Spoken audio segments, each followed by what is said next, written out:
जय हिंद। स्वागत है आप सभी का हमारे इस यूट्यूब चैनल पर। और आज हम क्लास 10 महत्वपूर्ण 30 MCQ लेकर आए हैं। तो जितना ज़्यादा हो सके वीडियो को लाइक सब्सक्राइब शेयर कर दे और अंत तक वीडियो को देखें, क्योंकि यह वीडियो आप सभी के लिए काफ़ी महत्वपूर्ण होने वाला है। तो आज सेट 3, इससे पहले हमने सेट 1 सेट 2 कंप्लीट कर चुके हैं। तो चलिए शुरू करते हैं वीडियो को बिना किसी देर किए हुए। और साथ ही यहाँ पे विदाउट आंसर का आप लोग के लिए लेकर आए हैं, जहाँ से आप लोग आंसर भी कर सकते हैं। तो आज का जो हमारा पहला प्रश्न है कि स्वास्थ्य सेवा क्षेत्र में कार्य करने वाले व्यक्ति को क्या कहा जाता है। तो स्वास्थ्य सेवा के क्षेत्र में कार्य करने वाले व्यक्ति को क्या कहा जाता है। जहाँ पे ऑप्शन कहता है कि हेल्थ वर्कर, बी कहता है इंजीनियर, सी कहता है फार्मर, डी कहता है ड्राइवर। मेरे प्यारे बच्चों, इस प्रश्न का सही आंसर क्या जाएगा? तो ऑप्शन नंबर ए के साथ चला जाएगा, हेल्थ वर्कर। स्वास्थ्य सेवा क्षेत्र में कार्य करने वाले व्यक्ति को हेल्थ वर्कर कहा जाता है। तो ऑप्शन नंबर ए इसका राइट आंसर हो जाएगा। इसके अलावा भारत में पल्स पोलियो की शुरुआत कब की गई थी? 1995 में की गई थी। आप लोग इसे भी नोट कीजिएगा।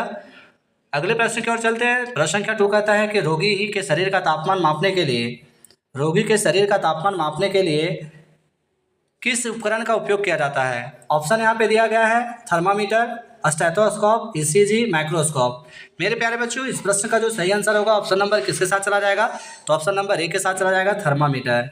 वहीं सामान्य तापमान कितना होता है? तो 98.6 डिग्री फॉरेनहाइट होता है। आप लोग इसे नोट कर लीजिएगा। और जितना ज़्यादा हो सके वीडियो को लाइक सब्सक्राइब शेयर कर देना ना भूलें, क्योंकि यह वीडियो उन बच्चों के लिए महत्वपूर्ण है जो 2027 में एग्जाम देने वाले हैं। अगले प्रश्न की ओर चलते हैं, जहाँ पे हमारा 3 नंबर प्रश्न कहता है कि मानव शरीर में रक्त का निर्माण कहाँ होता है। मानव शरीर में रक्त का निर्माण कहाँ होता है? ऑप्शन यहाँ पे दिया गया है, हृदय, बी कहता है अस्थि मज्जा, सी कहता है फेफड़ा और डी कहता है यकृत। इस प्रश्न का जो करेक्ट आंसर होगा मेरे प्यारे बच्चों, ऑप्शन नंबर बी के साथ चला जाएगा, अस्थि मज्जा। ऑप्शन नंबर बी इसका राइट आंसर होगा। अगले प्रश्न 4 नंबर प्रश्न कहता है कि अस्पताल में आपातकालीन स्थिति के लिए कौन सा विभाग होता है। मेरे प्यारे बच्चों, इसका ऑप्शन दिया गया है ओपीडी। ओपीडी का पूरा नाम क्या होता है? तो आउट पेशेंट डिपार्टमेंट होता है। बी कहता है कि फार्मेसी, सी इमरजेंसी डिपार्टमेंट और डी कहता है लेबोरेटरी। तो इस प्रश्न का जो करेक्ट आंसर होगा ऑप्शन नंबर किसके साथ चला जाएगा? ऑप्शन नंबर सी के साथ चला जाएगा, इमरजेंसी डिपार्टमेंट होता है आपातकालीन सेवा के लिए। अगले प्रश्न की ओर चलते हैं। 5 नंबर प्रश्न कहता है कि रोगी के रक्तचाप को मापने के लिए किस यंत्र का उपयोग किया जाता है। रोगी के रक्तचाप को मापने के लिए किस यंत्र का प्रयोग किया जाता है? तो इस प्रश्न का correct answer option number B के साथ चला जाएगा, स्फैग्मो मैनोमीटर होगा, जो कि ऑप्शन नंबर बी में दिया गया है। तो बी इसका राइट आंसर हो जाएगा। वहीं सामान्य रक्तचाप कितने होने चाहिए? तो 120/80 होना चाहिए। आप लोग इसे नोट कर लीजिएगा। और इस तरह से हमने 5 नंबर प्रश्न कंप्लीट किए हैं। 6 नंबर प्रश्न की ओर पहुंच चुके हैं, जहां पे हमारा प्रश्न कहता है कि शरीर में सबसे अधिक मात्रा में पाया जाने वाला तत्व कौन सा है। तो हमारे शरीर में सबसे अधिक मात्रा में पाया जाने वाला तत्व कौन सा है? तो यहाँ पे ऑप्शन कहता है ए ऑक्सीजन, बी कहता है कार्बन, सी नाइट्रोजन और डी कैल्शियम। इस प्रश्न का right answer option number A के साथ चला जाएगा, ऑक्सीजन। ऑक्सीजन, वातावरण में ऑक्सीजन गैस की मात्रा कितनी है? तो 21% है। आप लोग इसे नोट कीजिएगा। जबकि नाइट्रोजन की मात्रा कितनी है? तो 78% है। कार्बन की मात्रा कितनी है? तो 0.003 है। आप लोग इसे नोट कीजिएगा।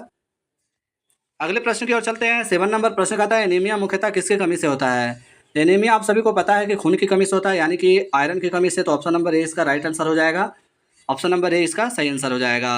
8 नंबर प्रश्न की ओर चलते हैं, जहाँ पे हमारा प्रश्न कहता है प्राथमिक उपचार का पहला सिद्धांत क्या है।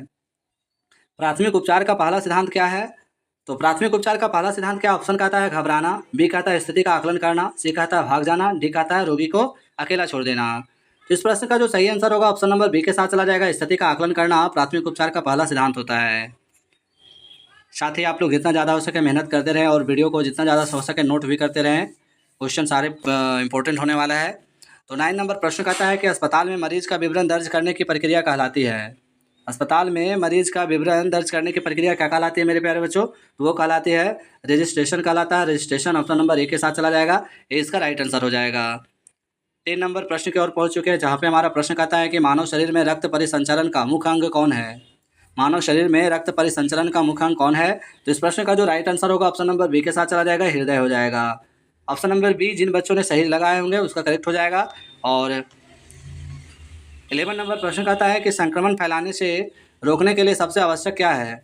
तो संक्रमण फैलाने से रोकने के लिए सबसे आवश्यक क्या हो जाएगा? ऑप्शन कहता है हाथों की सफाई, बी कहता है अधिक भोजन, सी अधिक नींद, डी कहता है व्यायाम।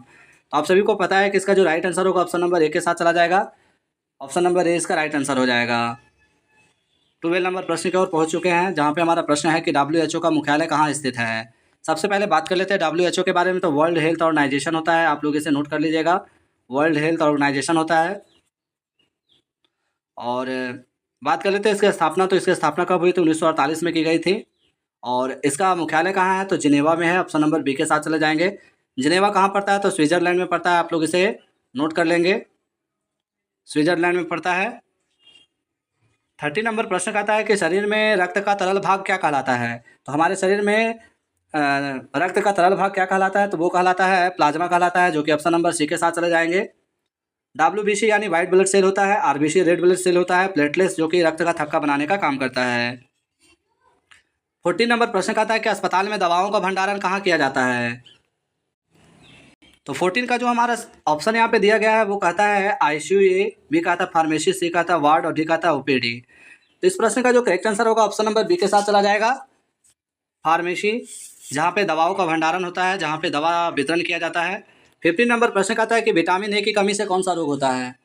तो विटामिन ए की कमी से कौन सा रोग होता है? आप सभी को पता है, रतौंधी होता है, यानी कि ब्लाइंडनेस। ऑप्शन नंबर सी के साथ चले जाएंगे, सी इसका राइट आंसर हो जाएगा। अस्कर्वी विटामिन सी की कमी से, रिकेटस विटामिन डी की कमी से, एनीमिया खून की कमी से। 60 नंबर प्रश्न आता है कि रोगी के श्वसन की दर मापने का उद्देश्य क्या है? तो रोगी के श्वसन दर मापने का उद्देश्य क्या होता है? तो उसका उद्देश्य क्या होता है मेरे प्यारे बच्चों? तो सांस लेने की स्थिति का जांच करना होता है, जो कि ऑप्शन नंबर किसके साथ चला जाएगा? ए के साथ चला जाएगा। तो ए इसका राइट आंसर हो जाएगा। 17 नंबर प्रश्न आता है कि मानव शरीर में कितने कक्षों वाला हृदय होता है? तो मनुष्य के शरीर में कितने हृदय कक्ष होते हैं? तो वो होते हैं 4 होते हैं। तो ऑप्शन नंबर सी के साथ चला जाएगा, सी इसका राइट आंसर हो जाएगा। 18 नंबर प्रश्न कहता है कि PPE का उपयोग क्यों किया जाता है? PPE का उपयोग क्यों किया जाता है मेरे प्यारे बच्चों? तो इसका उपयोग किया जाता है संक्रमण से सुरक्षा के लिए किया जाता है। वहीं GDA का पूरा नाम क्या होता है? ये भी आप लोग का एग्जाम में पूछा जा सकता है। तो जनरल ड्यूटी असिस्टेंट होता है, अस्पतालीय विभाग में इसके मुख्य कार्य भी होते हैं। 19 नंबर प्रश्न कहता है कि अस्पताल में रोगी को स्थानांतरित करने के लिए क्या उपयोग किया जाता है? तो अस्पताल में रोगी को स्थानांतरित करने के लिए व्हील चेयर का भी प्रयोग किया जाता है, स्ट्रेचर का भी प्रयोग किया जाता है। तो ऑप्शन नंबर सी में यहाँ पे दोनों दिया गया है। तो राइट आंसर इसका ऑप्शन नंबर सी इसका करेक्ट आंसर हो जाएगा। 20 नंबर प्रश्न कहता है कि शरीर में ऑक्सीजन का परिवहन कौन करता है? हमारे शरीर में ऑक्सीजन का परिवहन किसके द्वारा किया जाता है? तो वो किया जाता है किसके द्वारा? तो वो किया जाता है RBC के द्वारा किया जाता है, रेड ब्लड सेल के द्वारा, जो कि ऑप्शन नंबर सी में दिया गया है। तो सी इसका राइट आंसर हो जाएगा। 21 नंबर प्रश्न की ओर पहुंच चुके हैं, जहाँ पे हमारा प्रश्न कहता है कि स्वास्थ्य सेवा में नैतिकता का अर्थ क्या है? स्वास्थ्य सेवा में नैतिकता का अर्थ क्या है? इसका जो राइट आंसर होगा ऑप्शन नंबर ए के साथ जाएंगे, नियमों एवं मूल्यों का पालन करना स्वास्थ्य सेवा में नैतिकता का अर्थ होता है। 22 नंबर प्रश्न की ओर पहुंच चुके हैं, और जिन बच्चों ने वीडियो को लाइक सब्सक्राइब शेयर नहीं किए होंगे तो उसे शेयर कर दें, क्योंकि वीडियो आप सभी के लिए काफ़ी मायने रखता है। रोगी की गोपनीयता बनाए रखना किसका कर्तव्य है? तो रोगी की गोपनीयता बनाए रखने का कर्तव्य किसका होता है? तो वो होता है स्वास्थ्य कर्मी का, जो कि ऑप्शन नंबर ए के साथ चले जाएंगे। 23 नंबर प्रश्न कहता है कि हाथों को कितने समय तक साबुन से धोना चाहिए? तो हाथों को कितने समय तक साबुन से धोना चाहिए? तो कम से कम हाथों को धोने के समय 20 सेकंड होने चाहिए। 20 से 30 सेकंड तक हमें अपने हाथों के धोने चाहिए। हैंड वॉश दिवस कब मनाया जाता है? आप लोग हमें कमेंट में जरूर लिखेंगे। 24 नंबर प्रश्न कहता है मानव शरीर में सबसे बड़ी ग्रंथि कौन सी है? तो मानव शरीर में सबसे बड़ी ग्रंथि जो होता है यकृत होता है। ऑप्शन नंबर बी के साथ चला जाएगा, बी इसका राइट आंसर हो जाएगा। 25 नंबर प्रश्न कहता है कि अस्पताल में भर्ती मरीजों की देखभाल कौन करता है? तो अस्पताल में भर्ती मरीजों की देखभाल किसके द्वारा किया जाता है? ऑप्शन है यहाँ पे guard, driver, clerk. Right answer चला जाएगा नर्स के साथ। तो ऑप्शन नंबर ए इसका राइट आंसर हो जाएगा। 26 नंबर प्रश्न कहता है कि विटामिन सी की कमी से कौन सा रोग होता है? तो अभी हमने ऊपर बताया था कि विटामिन सी की कमी से स्कर्वी होता है। विटामिन डी से क्या होता है? तो रिकेटस होता है। एनीमिया खून की कमी से होता है। विटामिन ए की कमी से रतौंधी होता है। 27 नंबर प्रश्न की ओर पहुंच चुके हैं, जहाँ पे प्रश्न कहता है कि शरीर में हड्डियों को मजबूत बनाने के लिए कौन सा खनिज आवश्यक है? तो शरीर में हड्डियों को मजबूत बनाने के लिए कैल्शियम सबसे ज़्यादा महत्वपूर्ण है। तो ऑप्शन नंबर बी के साथ चले जाएंगे, बी इसका राइट आंसर हो जाएगा। 28 नंबर प्रश्न कहता है कि CPR का पूर्ण रूप क्या है? CPR का पूरा नाम पूछा गया है। तो CPR का पूरा नाम क्या हो जाएगा? कार्डियोपल्मोनरी रिसस्टेशन हो जाएगा। ऑप्शन नंबर ए के साथ चले जाएंगे, तो इसका राइट आंसर हो जाएगा।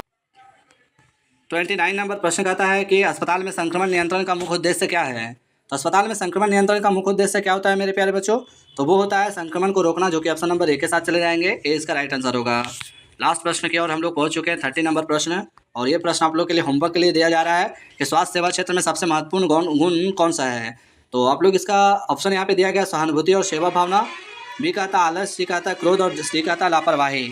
आप लोग हमें कमेंट में बताइए कि इसका क्या होगा सही आंसर। और अगले वीडियो यानी कि सेट 4 में हम बहुत जल्द आप लोग के बीच में लेकर आएंगे। आज के क्लास में हमारा सेशन समाप्त होता है। जय हिंद, जय भारत।